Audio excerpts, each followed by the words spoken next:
Hi అండి, నేను మీ Chandrika. Welcome back to Ask Kitchen Wonders. ఈరోజు మన కిచెన్లో ఒక tasty healthy dry fruits laddu అయితే చూపించబోతున్నానండి. ఇంత హెల్దీ డ్రై ఫ్రూట్స్ లడ్డూని రోజుకొక్క లడ్డు తిన్నారంటే చాలు, అన్ని డ్రై ఫ్రూట్స్ ఒకే లడ్డూలో దొరికేస్తాయి. హెల్త్కి కూడా చాలా చాలా మంచిది. ఎవరైనా రక్తహీనతతో బాధపడుతున్నట్లయితే ఈ లడ్డుని డెఫినెట్గా ఒక్కసారి ట్రై చేయండి. చాలా చాలా బాగుంటుంది. చేయడం కూడా చాలా సులువండి. మరి హెల్దీ డ్రై ఫ్రూట్స్ లడ్డుని ఎలా చేసుకోవాలో చూసేద్దామా? ఫస్ట్ దానికోసం ఒక ప్యాన్ తీసుకొని 1 టేబుల్ స్పూన్ దాకా నెయ్యి వేసుకోండి. నెయ్యి కాస్త వేడయ్యాక దీంట్లోకి ఒక 3/4 కప్పు దాకా బాదం పప్పుని తురిమి తీసుకోండి. ఇలా చిన్న చిన్న ముక్కల కింద తురిమి తీసుకోవాలి. అలాగే దీంట్లోకి అంజీరు కూడా ఒక 5 లేదా 6 వరకు తీసుకొని ఇలా చిన్న చిన్న ముక్కల కింద వేయండి. అలాగే దీంట్లోకి 3/4 కప్పు దాకా వాల్నట్స్ కూడా తీసుకోండి. అలాగే 1 కప్పు దాకా ఫుల్గా జీడిపప్పుని తీసుకొని ఇలా చిన్న చిన్న ముక్కల కింద తరిగి వేయండి. అలాగే అరకప్పు దాకా పిస్తా పప్పుని కూడా ఇలా చిన్న చిన్న ముక్కల కింద తరిగి వేసుకోండి. డ్రై ఫ్రూట్స్లోని ఎండు ద్రాక్ష వేయొచ్చండి, కానీ నేను ఇక్కడ ఎండు ద్రాక్ష వాడట్లేదు. మొత్తం మీ దగ్గర ఏమేమి ఉంటే ఆ డ్రై ఫ్రూట్స్ వేసుకొని చేసుకోవచ్చు. చక్కగా నేతిలోని 1 లేదా ఒక 2-3 నిమిషాలు చక్కగా ఈ డ్రై ఫ్రూట్స్ అన్నీ కూడా కొద్దిగా వేయించుకోవాలి. నేతిలో వేయించుకుంటే లడ్డు టేస్ట్ అనేది చాలా చాలా బాగుంటుందండి. చూసారా, కొంచెం కలర్ చేంజ్ అయింది కదా, ఇలా వేగితే సరిపోతుంది. మొత్తం ఈ డ్రై ఫ్రూట్స్ అన్నీ బాగా చల్లారాలండి. ఇప్పుడు ఒక ప్లేట్లోకి తీసేద్దాము. వీటన్నిటిని కూడా ప్లేట్లోకి వేసేసి చక్కగా చల్లారాకే మిగతా ప్రాసెస్ అయితే చేసుకుందాము. డ్రై ఫ్రూట్స్ అనేవి మంచి కలర్ వచ్చేంత వరకు వేయించుకున్నాకే తీసుకోవాలి, లేదంటే పచ్చివాసన వస్తుంది. కాబట్టి చక్కగా ఇలా వేయించేసి పక్కన పెట్టేసేయండి. ఇప్పుడు అదే ప్యాన్లోకి మరొక టేబుల్ స్పూన్ దాకా నెయ్యి వేసుకోండి. ఈ డ్రై ఫ్రూట్ లడ్డూకి నెయ్యి టేస్ట్ కూడా చాలా బాగుంటుంది. నెయ్యి కాస్త వేడయిన తర్వాత దీంట్లోకి అన్నీ కలుపున్న మిక్స్డ్ సీడ్స్ అయితే తీసుకుందామండి. అంటే గుమ్మడి గింజలు, అవిసె గింజలు, అలాగే పుచ్చ గింజలు, సన్ఫ్లవర్ సీడ్స్ వేసుకోవాలి. అలాగే 1 కప్పు దాకా ఎండు కొబ్బరి కూడా వేసుకోండి. ఇలా చక్కగా తురిమేసి వేయండి. కావాలంటే మీకు ఇక్కడ కొబ్బరి ఇష్టం లేని వాళ్ళు నువ్వులు కూడా వేసుకోవచ్చు, కానీ ఎండు కొబ్బరి వేయడం వల్ల లడ్డు టేస్ట్ అనేది చాలా చాలా బాగుంటుంది. నేతిలోని కాస్త కొద్దిగా ఇది కూడా 1 లేదా ఒక 2 నిమిషాలు ఇలా వేయించారంటే సరిపోతుందండి. ఇప్పుడు ఇవి కూడా మనం ఇందాక డ్రై ఫ్రూట్స్ తీసుకున్న ప్లేట్లోకి మొత్తం కూడా వేసేయండి. వేసేసిన తర్వాత పూర్తిగా చల్లారనివ్వండి. ఇలా చక్కగా మొత్తం సీడ్స్ అన్నీ కూడా కాస్త వేడి తగ్గితే ఉండలు చుట్టుకోవడానికి బాగుంటుందన్నమాట. కాస్త చల్లారనివ్వండి. ఇప్పుడు లడ్డూల కోసం ఇక్కడ ఖర్జూరం అయితే తీసుకుందాము. ఇక్కడ నేను ఖర్జూరం పళ్ళు మాత్రమే తీసుకుంటున్నాను.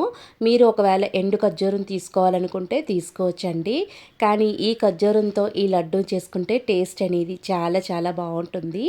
ఇప్పుడు ఈ ఖర్జూరంలో నుంచి లోపల సీడ్ అనేది తీసేద్దాము. కాస్త పిక్కలు ఉన్నవి సపరేట్ చేసేసుకొని ఇలా ఖర్జూరాన్ని మాత్రమే తీసేసుకోవాలి. ఇక్కడ నేను ఖర్జూరాన్ని 1/2 కిలో దాకా ఈ డ్రై ఫ్రూట్ లడ్డు కోసం వాడుతున్నానండి. మనం తీసుకున్న డ్రై ఫ్రూట్స్ అన్నిటికీ కూడా ఒక 1/2 కేజీ ఉంటాయన్నమాట. దానికి ఒక 1/4 కేజీ దాకా ఈ ఖర్జూరాన్ని అయితే తీసుకోండి. మొత్తం సీడ్స్ అన్నీ ఇలా తీసేసి పక్కన పెట్టేసేయండి. ఇప్పుడు లడ్డు ప్రాసెస్ కోసం మళ్ళీ అదే ప్యాన్లోకి మరొక 2 టేబుల్ స్పూన్ల వరకు నెయ్యి వేసుకోండి. కంపల్సరిగా నెయ్యి వాడాలి. నెయ్యి వాడితే లడ్డు టేస్ట్ బాగుంటుంది. ఇప్పుడు నెయ్యి కొంచెం కాగిన తర్వాత సీడ్ తీసిన ఈ ఖర్జూరం పళ్ళని వేసుకోండి. చక్కగా మనం మిక్సీ పట్టనవసరం లేదండి. ఇలా ఈ నేతిలోని కాస్త ఇలా మెదుపుకుంటే చాలు. 1-2 నిమిషాలకి చక్కగా పేస్ట్ లాగా అవుతుందన్నమాట. ఇలా చక్కగా మెదపండి. ఇలా మెదిపితే చాలు.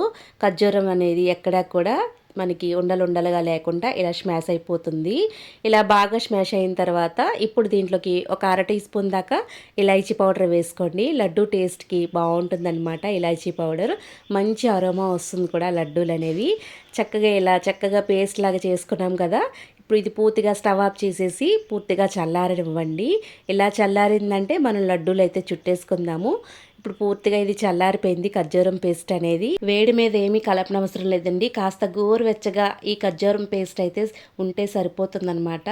ఇలా చక్కగా తీసుకున్న దాంట్లోకి ముందుగా మనం వేయించుకున్న డ్రై ఫ్రూట్స్ అన్నీ కూడా దీంట్లోకి వేసేసేయండి. వేసిన తర్వాత మొత్తం ఖర్జూరం పేస్ట్ డ్రై ఫ్రూట్స్ అన్నిటికీ కూడా బాగా పట్టుకునేలాగా చేత్తో బాగా కలుపుకుంటూ ఉండల కింద చుట్టేసుకోవడమే. చూడండి, నేను ఇక్కడ వీడియో క్లిప్లో చూపిస్తున్నట్టు ఖర్జూరం పేస్ట్ మొత్తాన్ని కూడా అడుగు నుంచి తీసుకొచ్చి చక్కగా డ్రై ఫ్రూట్స్ అన్నిటికీ కూడా బాగా మిక్స్ అయ్యేలాగా చేత్తో బాగా మిక్స్ చేసుకోండి. కరెక్ట్గా మనం తీసుకున్న ఖర్జూరం పేస్ట్ అనేది డ్రై ఫ్రూట్స్ అన్నిటికీ కూడా సరిపోతుంది. ఒకవేళ మీకు సరిపోదు అని అనుకుంటే ఎక్స్ట్రా కూడా వేసుకోవచ్చు. కాకపోతే మనం తీసుకున్న క్వాంటిటీకి కరెక్ట్గా సరిపోతుంది. ఇలా మొత్తం బాగా మిక్స్ చేసుకున్న తర్వాత చేతికి కాస్త నెయ్యిని కొంచెం రాసుకుంటూ మనకి నచ్చిన సైజులో ఉండలనేవి చుట్టుకోవచ్చు అనమాట. మీకు చిన్నవి కావాలన్నా, కాస్త పెద్దవి కావాలన్నా, కాస్త మీడియంలో కావాలన్నా, మీకు ఏ సైజులో కావాలంటే అంత సైజులో ఈ లడ్డూలను అయితే చుట్టుకోవచ్చు. చూడండి ఇక్కడ నేను చూపిస్తున్నాను కదా, నాకైతే ఈ సైజ్ అయితే సరిపోతుంది. ఒక్కొక్కటిగా ఇలా డబ్బాలో వేసుకుంటే ఒక్క 15 రోజుల వరకు చక్కగా తినేసేయచ్చు అనమాట. ఎదిగే పిల్లల నుండి ముసలి వాళ్ళ వరకు కూడా రోజుకొక్క లడ్డు తిన్నారంటే చాలండి, మనకి కావలసిన లాభాలు అలాగే పోషక విలువలు ఎన్నో ఆరోగ్య ప్రయోజనాలు ఉంటాయన్నమాట. అలాగే జుట్టు రాలే సమస్యల నుంచి అలాగే ఎన్నో వందల రోగాలు తగ్గించే ఈ హెల్దీ డ్రై ఫ్రూట్స్ లడ్డూని ఒక్కసారి ట్రై చేయండి. ట్రై చేశాక మీ ఫీడ్బ్యాక్ని నాతో కింద కామెంట్ సెక్షన్లో కామెంట్ కూడా చేయండి. మరిన్ని టేస్టీ అండ్ సింపుల్ రెసిపీస్ కోసం మన ఆస్క్ కిచెన్ వండర్స్ ఛానల్ని తప్పకుండా సబ్స్క్రైబ్ చేయండి. Thanks for watching.